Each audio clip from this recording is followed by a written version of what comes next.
Tawur Agung Kesango itu tetap dilaksanakan seperti semula, yaitu Tawur Agung Kesango dilaksanakan hari Rabu tanggal 18. Terus dampaknya akan besar sekali untuk Bali. Ada kegiatan penutupan bandara terkait dengan wacana pergeseran nyepi, polemik yang ada sekarang ini.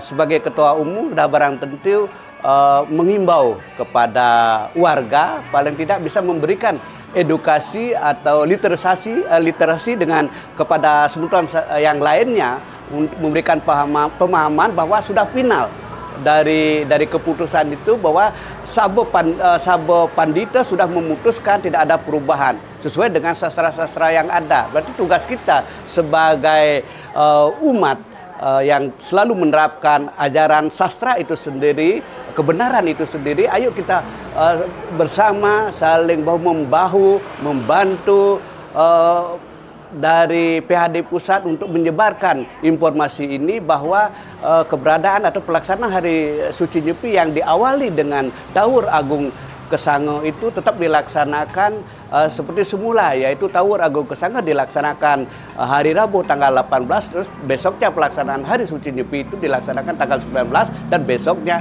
Ngembak Geni. Ayo kita konsentrasi sekarang masalah pelaksanaan catur berata penyepian, pengendalian diri itu tapa, nggak lagi mempeributkan ini kesalahan siapa, wacana ini dimulai dari mana, enggak.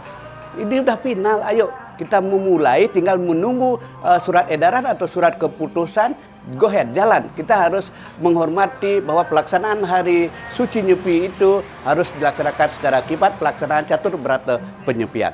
Kan kita sangat berharap edaran ataupun keputusan itu biar segera sampai ke Bali, bisa kita edarkan, karena dampaknya akan besar sekali untuk Bali. Ada kegiatan penutupan bandara, terus ada puja wali, odalan-odalan di masing-masing pura-pura besar, khususnya juga yang terpenting adalah di Bencingah Pura Agung Besakih, kan gitu. Itu yang terpenting kita antisipasi, biar lebih awal mereka, tim itu atau para pemangku, para berdesa bisa menyiapkan secara sesuatunya yang terkaitan dengan puja wali, juga pelaku-pelaku pariwisata, demikian.